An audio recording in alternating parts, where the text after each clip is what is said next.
आप सभी का आम आदमी पार्टी की इस प्रेस कॉन्फ्रेंस में बहुत बहुत स्वागत। आपका वेलकम। पंजाब में भी इस प्रेस कॉन्फ्रेंस का अगर प्रसारण हो रहा है तो मैं सभी पत्रकार बंधुओं का जी आयानु कहता हूँ, वेलकम करता हूँ। आज़ाद भारत के इतिहास में पहली बार शायद ऐसा होने जा रहा है कि भारत का इलेक्शन कमीशन, भारत की लोकतंत्र की रक्षा करने वाला चुनाव आयोग, जिसकी मुख्य जिम्मेदारी होती है कि फ्री एंड फेयर इलेक्शंस कराकर एक लोकतांत्रिक ढंग से चुनी हुई यानी कि डेमोक्रेटिकली इलेक्टेड गवर्नमेंट को सरकार बनाने का मौका दिया जाए, फ्री एंड फेयर निष्पक्ष चुनाव कराए जाएं। इलेक्शन कमीशन, जिसे हम एक स्तंभ कहते हैं भारत के लोकतंत्र का, वो चुनाव आयोग, वो इलेक्शन कमीशन एक पॉलिटिकल पार्टी की रजिस्ट्रेशन के प्रोसेस में दो बड़े बदलाव करने जा रहा है। हमें यह पुख्ता जानकारी मिली है कि इलेक्शन कमीशन यानी कि चुनाव आयोग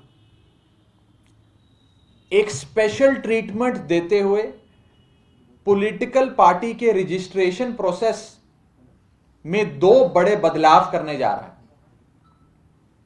मैं पहले बदलाव आपको बता देता हूं कि क्या है, फिर इसकी सियासत क्या है, इसकी राजनीति क्या है, उस पर आऊंगा। दो बड़े बदलाव जो भारत का चुनाव आयोग यानी कि इलेक्शन कमीशन ऑफ इंडिया करने जा रहा है वो कुछ इस प्रकार है। पहला बदलाव, किसी भी पॉलिटिकल पार्टी को रजिस्टर कराने से पहले, उनका पंजीकरण होने से पहले 30 दिन का एक समय सीमा होती है जिसे ऑब्जेक्शन पीरियड कहा जाता है। यानी कि 30 दिन तक लोग उस पॉलिटिकल पार्टी के रजिस्ट्रेशन पर अपनी आपत्ति दर्ज करा सकते हैं चुनाव आयोग में, इलेक्शन कमीशन। एक पीरियड ऑफ रेजिंग ऑब्जेक्शंस होता है, वो 30 दिन का होता है। यानी कि अगर मैंने 1 जनवरी को अपने दस्तावेज दाखिल करे कि मुझे एक अपनी पॉलिटिकल पार्टी बनानी है, तो 30 जनवरी तक, पूरे 1 महीने तक लोगों से ऑब्जेक्शन मांगा जाता है कि भाई आपको तो कोई आपत्ति नहीं है ना अगर इस पॉलिटिकल पार्टी को हम रजिस्टर कर दें।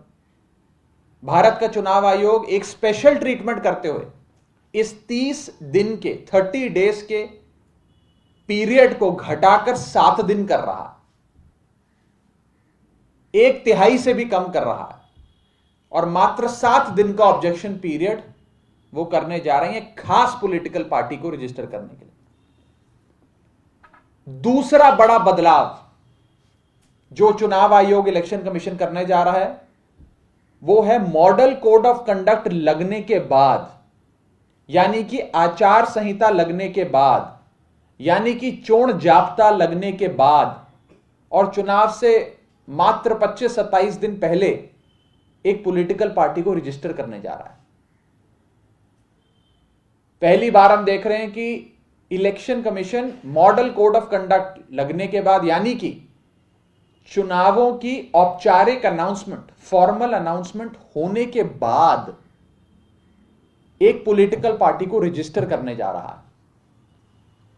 ये दो बड़े बदलाव, दो बड़े amendment, election commission registration of a political party का जो प्रोसेस होता है, एक नई राजनीतिक दल को पंजीकृत कराने के लिए जो एक पूरी प्रक्रिया होती है, उसमें बदलाव कर रहा है।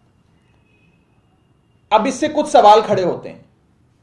जो आम आदमी पार्टी आज इलेक्शन कमीशन से भी और कहीं ना कहीं भारतीय जनता पार्टी से सीधे तौर पे अमित शाह जी से पूछना चाहती। पहला सवाल, किस पार्टी को रजिस्टर कराकर आज भारतीय जनता पार्टी यह चाहती है कि उसे चुनावों के मैदान में, आने वाले फरवरी के महीने में होने वाले चुनावों के मैदान में उतारा जाए? वो कौन सी पॉलिटिकल पार्टी है जिसके लिए ये स्पेशल अरेंजमेंट्स किए जा रहे हैं। दूसरा बड़ा सवाल, ऐसी क्या जरूरत पड़ गई कि कानूनों को बदल के रात बेरात रजिस्ट्रेशन की जो पूरी रूल्स होते हैं उसमें तब्दीली कर कर, बदलाव कर कर एक स्पेशल पॉलिटिकल पार्टी को रजिस्टर कराने के लिए जद्दोजहद कर रहा है इलेक्शन कमीशन। तीसरा बड़ा सवाल, इस पॉलिटिकल पार्टी के, इस मोर्चे के, इस धड़े के, इस ग्रुप के रजिस्टर होने के बाद सबसे ज्यादा राजनीतिक नुकसान, वोटों का नुकसान कौन सी पॉलिटिकल पार्टी को होगा? हमारा चौथा सवाल, अगर ये ग्रुप, ये मोर्चा रजिस्टर होता है तो कौन सी पॉलिटिकल पार्टी को फायदा होगा? पहला सवाल तो मैंने पूछा नुकसान किसको होगा, पर वो कौन से लोग हैं, उनके क्या मंसूबे हैं, वो कौन है जो चाहते हैं कि ये पार्टी रजिस्टर हो जाए, ये फलानी पार्टी के वोट काटे और हमें फायदा हो जाए। तो कौन सी पार्टी को सबसे ज्यादा फायदा होगा इस मोर्चे के, इस ग्रुप के पॉलिटिकल पार्टी में रजिस्टर होने से? हमारा अगला सवाल, अगर यह पॉलिटिकल पार्टी रजिस्टर होगी तो भारत की जनता, देश की जनता उस पॉलिटिकल पार्टी से भी क्यों ना सवाल करे कि आप भारतीय जनता पार्टी के और अमित शाह से अपने रिश्ते सार्वजनिक करें। जो लोग स्पेशल अरेंजमेंट के तहत अपना मोर्चा रजिस्टर करा रहे हैं, अपनी पार्टी रजिस्टर करा रहे हैं, उनसे यह सवाल बनता है कि आपका क्या कोई रिश्ता है भारतीय जनता पार्टी के साथ, आप उसे भी साफ करें। ये 5 बड़े सवाल आज आम आदमी पार्टी पूछना चाहती है।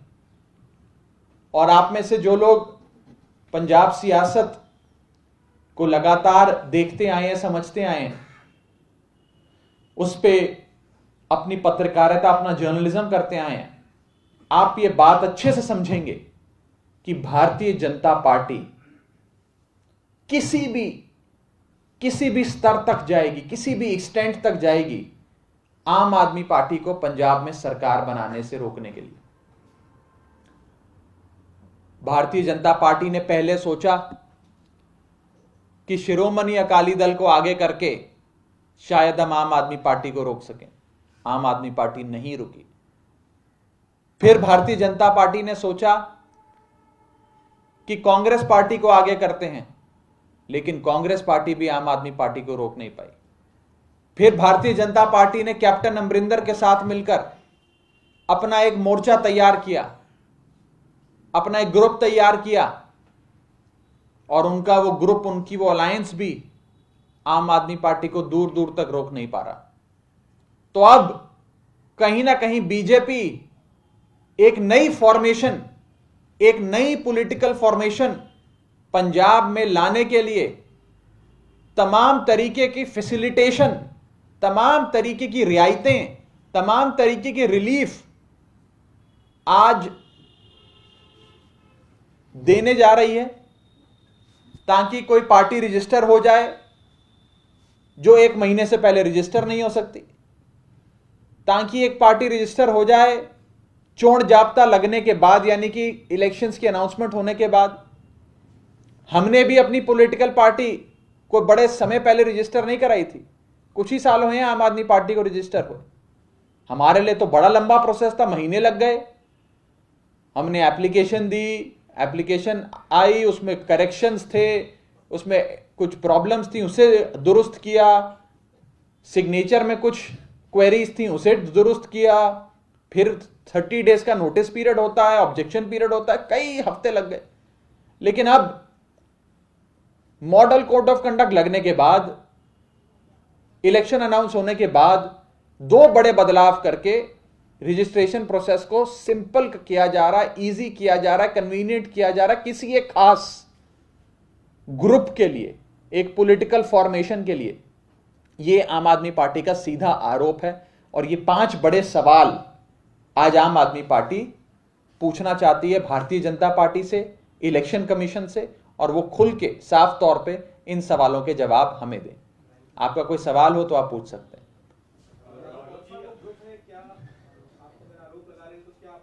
मुझे लगता है कि आवश्यकता नहीं है आज कि मैं इससे ज्यादा कुछ कहूं।